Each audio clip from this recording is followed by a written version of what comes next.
अस्सलाम वालेकुम मेरे समझदार पाकिस्तानियों। मेरा नाम रेहान तारिक है और आप मेरा यूट्यूब चैनल और फेसबुक पेज देख रहे हैं। करोड़ दरूद आका दो जहां नबी मेहरबान मोहम्मद मुस्तफ़ा सल्लल्लाहु अलैहि वसल्लम पर।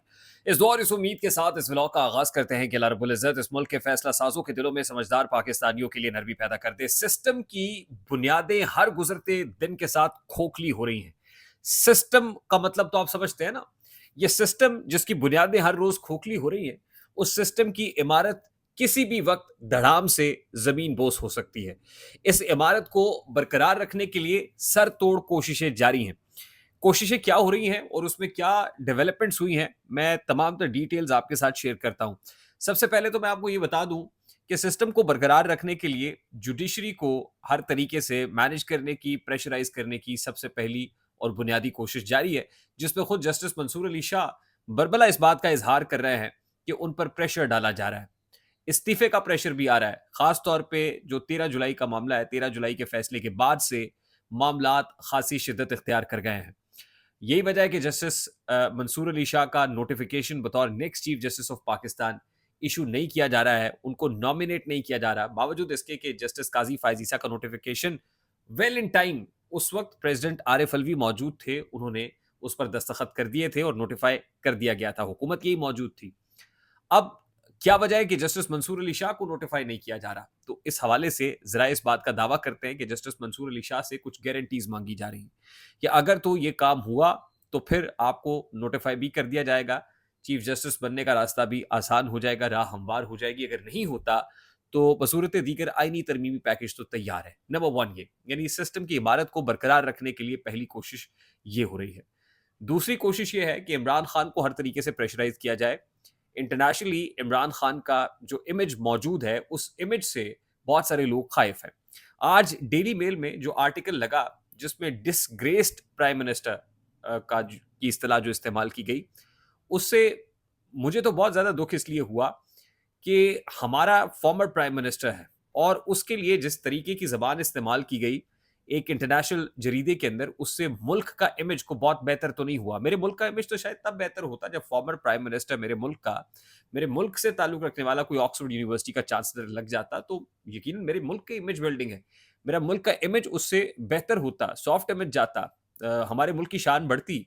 लेकिन मैं ये देख रहा हूँ कि कुछ लोग आज इस बात के ऊपर खुश हैं कि ऑक्सफोर्ड यूनिवर्सिटी के चांसलर इमरान खान साहब नहीं बन सकेंगे, या उनके लिए डिसग्रेस्ड प्राइम मिनिस्टर के जो अल्फाज है वो इस्तेमाल किए गए हैं, उनके अगेंस्ट जो चार्ज शीट है वो लेकर कुछ लोग पहुंच रहे हैं। आज विजुअल्स भी ऐसे शुरू हो रहे हैं कि ऑक्सफोर्ड यूनिवर्सिटी के वाइस चांसलर के दरवाजे दरवाजे के बाहर ऐसी शिकायत मौजूद हैं, कुछ पाकिस्तानी स्टूडेंट्स पहुंचे हैं और फिर हुकूमत वक्त जो है वो भी इस मामले के ऊपर दरखास्त दे रही है, यानी वो भी दरखास्त दहिंदा है इस सारे अमल के अंदर कि जी देखिए वो तोशा खाना केस है, देखिए जी 190 मिलियन पाउंड केस है, देखिए जी ये हीरे और अंगूठियां और तोहफे तहफ़ को बेचने का मामला है, ये 9 मई का मामला है, ये ख़वातीन से मुतालिक जो उन्होंने स्टेटमेंट्स दिए हुए हैं, ये तालिबान से मुतालिक स्टेटमेंट्स दिए हुए हैं।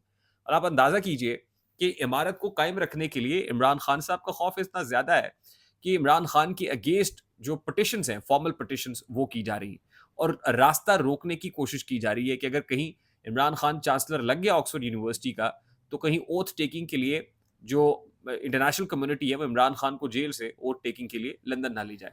लेकिन दूसरी तरफ खुद मियाँ नवाज शरीफ साहब ने लंदन में रफ्ते सफ़र बांधने का फैसला कर लिया है और ज़राइब इस बात का दावा भी कर रहे हैं कि नवाज शरीफ साहब लंदन जाने से पहले अपनी पार्टी के लोगों से अपीलें कर रहे हैं, दरखास्तें कर रहे हैं, विनती कर रहे हैं कि आपने फैज़ हमीद से के केस से मुतालिक कोई बात नहीं करनी, जनरल बाजवा से तो मुतालिक तो कोई बात नहीं कर रहे, फैज़ हमीद केस पर भी कोई बात नहीं करनी, और उसे उन्हें ये डर लाहक है, ख़तरा लाहक है। और लगता ये है इस खबर से तो तासुर ये मिलता है कि शायद वो कोई गारंटी देकर जा रहे हैं कि जब बाहर जाएंगे तो उनका बयानिया तब्दील नहीं होगा, बल्कि बयानिया यही रहेगा जिसके अंदर कोई बात किसी फौज से मुतालिक नहीं है, मिलिट्री इस्टेब्लिशमेंट से मुतालिक नहीं है। और यही वजह है कि वो पार्टी के लोगों को भी कह रहे हैं कि ये ना हो कि मेरे पीछे से आप मामलात को ख़राब कर दें, इस्टेब्लिशमेंट के साथ हमारी जो सुर है, जो सेटिंग है, जो पेज है, वो कहीं फिर से उखड़ ना जाए। तो ये गारंटी लेने के बाद नवाज शरीफ साहब ने लंदन जाने का फैसला किया है।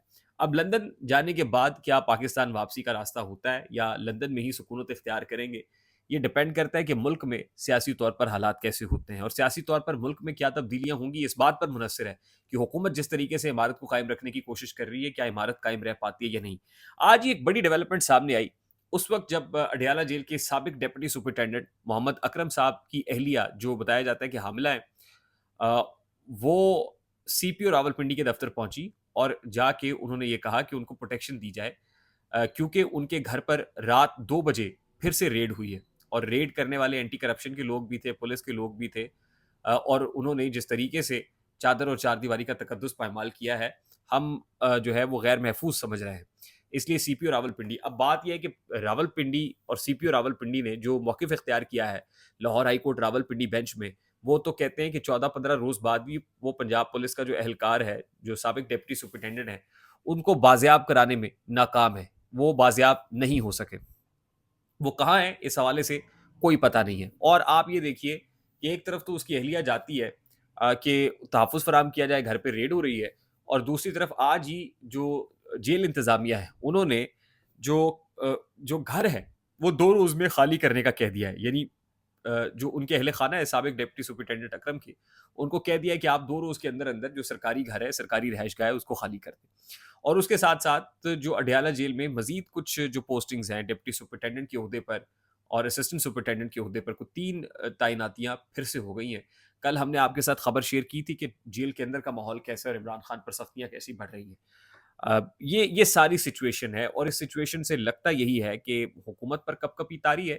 نواز شریف صاحب خوف زدہ ہے، سیٹ اپ کو برقرار رکھنے کے لیے ہر طریقے سے کوئی بھی چیز دائرے سے نکل کر بھی کرنے کی کوشش کی جا رہی ہے. اس کے بعد آج بلوچستان کا دورہ پرائم منسٹر شہباز شریف صاحب نے اور ان کے ساتھ chief of the army staff نے کیا، اور بتایا یہ جا رہا ہے کہ بلوچستان میں کچھ اہم فیصلے متوقع ہیں. آئی جی بلوچستان کو تو تبدیل کیا گیا، لیکن اس کے ساتھ ساتھ کچھ اہم اور تبدیلیاں ہیں جو ہونے جا رہی ہیں. اور فیصلہ یہ کیا ہے ریاست پاکستان نے کہ وہ جو انسرجنٹس ہیں وہاں پر، جو دہشت گرد ہیں، ان کی سرکوبی کریں گے، ان کا کلا کما کریں گے، اور بہت ساری چیزیں بلوچستان کے ساتھ جڑی ہوئی ہیں. میں اس کے اوپر ایک سیپریٹ ولاگ ضرور کروں گا. بلوچستان کے اندر جو سچویشن ہے، جو انسرٹن اس وقت ہوئی ہوئی ہے، بلوچستان میں سعودی عربیہ کی انویسٹمنٹس کا بھی معاملہ ہے، اور پھر جو سی پیک کا معاملہ ہے وہ بھی ہے، اور پھر اکانومی اس کے ساتھ اور ایس آئی ایف سی جڑی ہوئی ہے، جس کے بعد بہت ساری تبدیلیاں ہو رہی ہیں، اور بہت ساری تبدیلیاں آپ کو آنے والے دنوں میں مزید شدت کے ساتھ ہوتی ہوئی دکھائی دیں گی. ویسے تو آج کا جو وزٹ ہے chief of the army staff کا اور وزیر اعظم کا، اور وہ اس حوالے سے خاصا معنی خیز ہے، اور بتایا جا رہا ہے کہ بہت بڑے پیمانے پر کچھ اکھاڑ پچھاڑ اور بڑی تبدیلیاں متوقع ہیں. آئی ہوپ میری بات آپ تک پہنچی ہوگی. اگر پہنچ جائے تو ویڈیو کو لائک اور شیئر کرنا مت بھولیے گا. چینل پہ نئے تو چینل کو سبسکرائب کر لیجیے گا. بیل آئیکن ضرور دبائیے گا. مجھے ریحان طارق کو اجازت دیجیے. اپنا بہت سارا خیال رکھیے گا. السلام علیکم.